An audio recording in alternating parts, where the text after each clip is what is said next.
बस्तर में इन दिनों लगातार जिस तरीके से माओवाद को लेकर राजनीति गरमाई हुई है, वही इसी मामले को लेकर हमने दी बस्तर टॉक ने एक स्पेशल स्टोरी बनाने की सोची है और इस पे हमने 3 बातों को रखा है।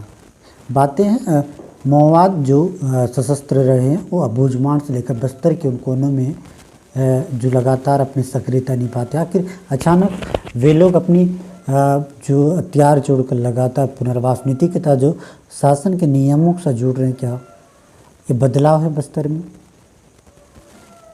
इस कयास और प्रयास में लगातार राज्य सरकारों से लेकर जो केंद्र की सरकार है वो लोकसभा से लेकर विधानसभा में इन मुद्दों को बुनाते रहा है। लगातार अलग अलग प्लेटफॉर्मों के माध्यम से सरकार की जो नीतियाँ हैं इसके बारे में बताता आ रहा है।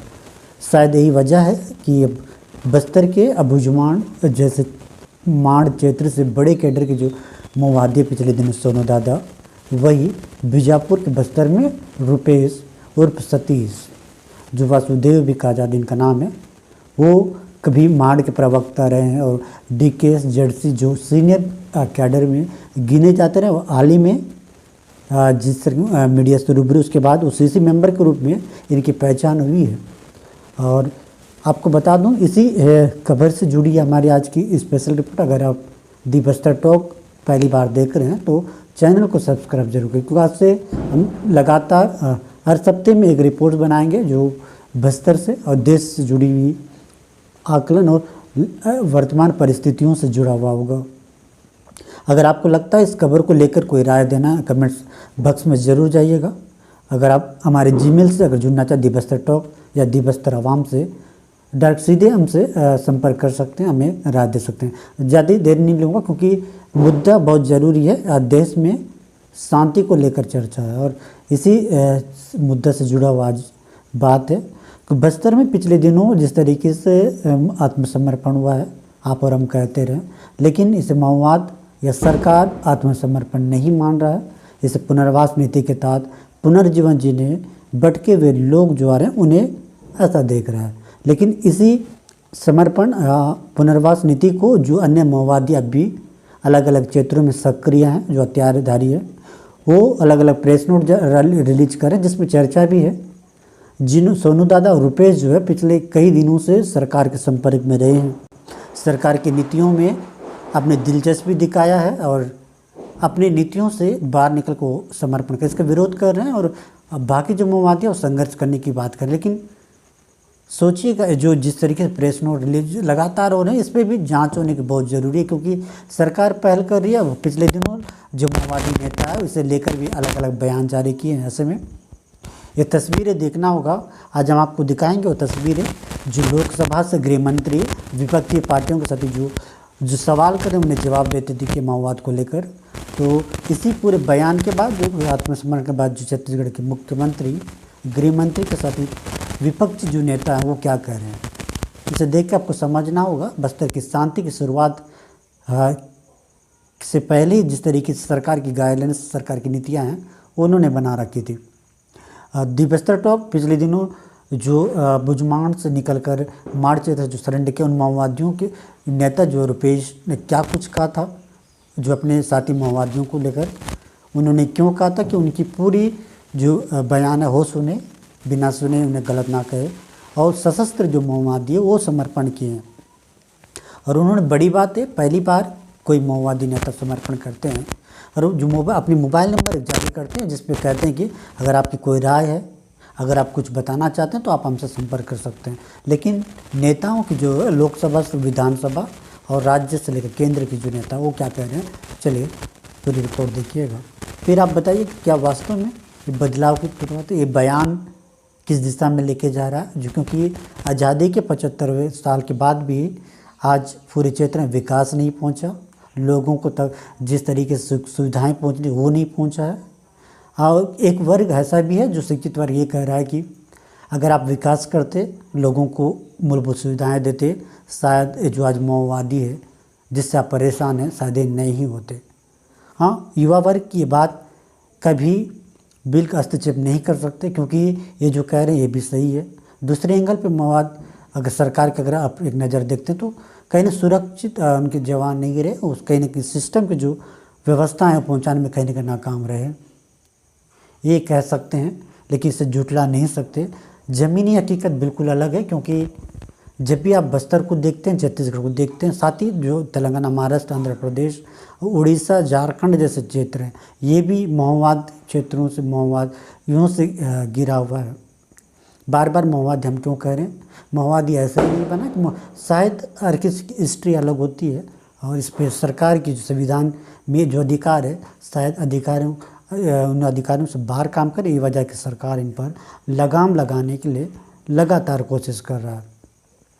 लेकिन एक बात है, जो जिस तरीके से लगातार छत्तीसगढ़ सरकार बदलती है, बदलने के बाद नियत नीलानार हो या अलग अलग क्षेत्रों में जो कैंप इस्टेब्लिश किया जा रहा है, यहाँ पर 5 किलोमीटर के दायरे में विकास की मूलभूत सुविधाओं के तक पहुँचाने की लगातार कोशिश, शायद यही वजह है। अब वो जगह सिमटती जा रही है, अब नक्सली रहने को उन्हें जगह नहीं है। शायद यही वजह है कि भी जोड़ के देखा जा रहा है कि जो समर्पण या पुनर्वास नीति जो सरकार करी, वो उस पर बड़ा। बीते दशक में हजारों नक्सलियों ने हथियार डाले हैं।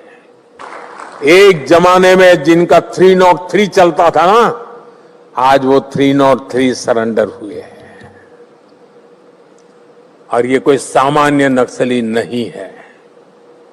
किसी पर 1 करोड़ का इनाम था, किसी पर 15 लाख का इनाम था, किसी पर 5 लाख का इनाम था।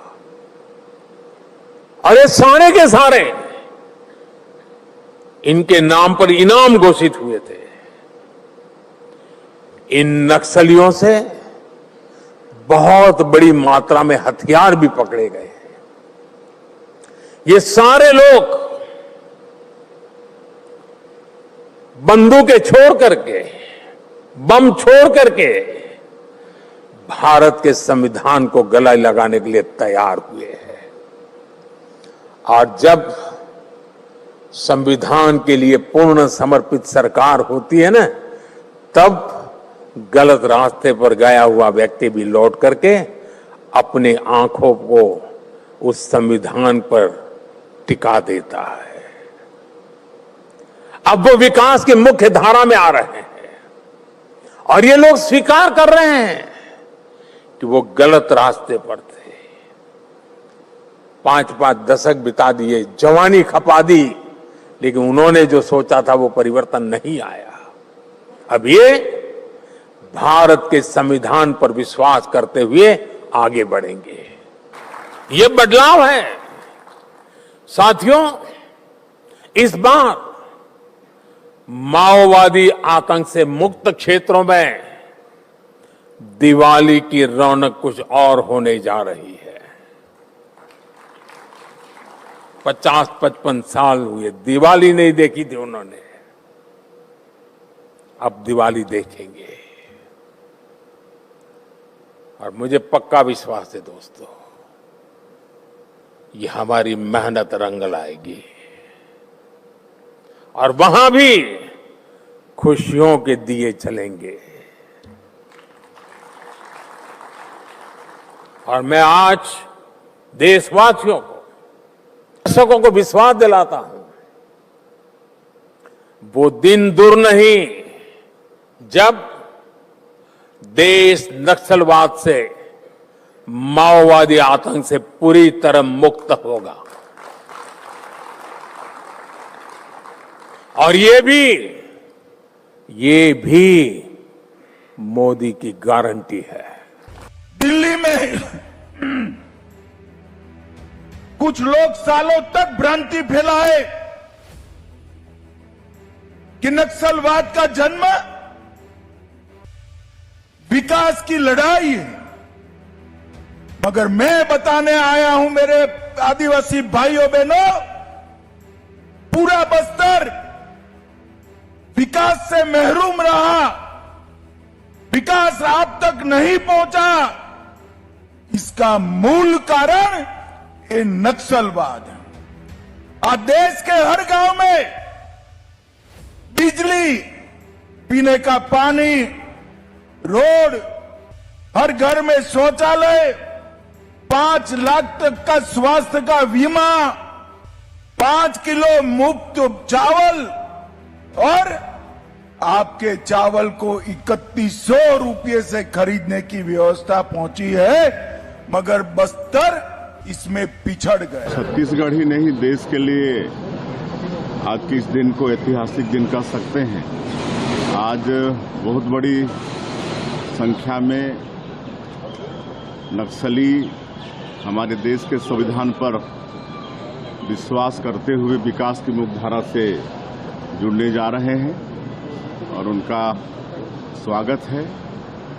सरकार उनके लिए पुनर्वास के लिए और मतलब जो विकास की मुख्यधारा से जुड़ते हैं उनके लिए बहुत कुछ अच्छा सोची है। उनको अच्छा पुनर्वास भी देंगे, उनका स्किलिंग भी कराएंगे, रोजगार से जोड़ने का काम भी होगा, ये सब करेंगे। जो युवा इस तरह से भटक रहे थे, वास्तव में वो लड़ रहे थे बस्तर की जनता के लिए, लेकिन उनको ये पता चला है कि वो जनता के लिए नहीं लड़ रहे थे, वास्तव में वो जनता का नुकसान कर रहे थे। बस्तर का विकास इतने सालों में नहीं हुआ। अब अगर वो सब मिल के योगदान करेंगे तो बस्तर आगे बढ़ेगा। कितना अच्छा सपोर्ट अब मिलेगा, क्योंकि फिर टैक्टिक्स की बात ही नहीं है, अब तो आधार खत्म हो गया।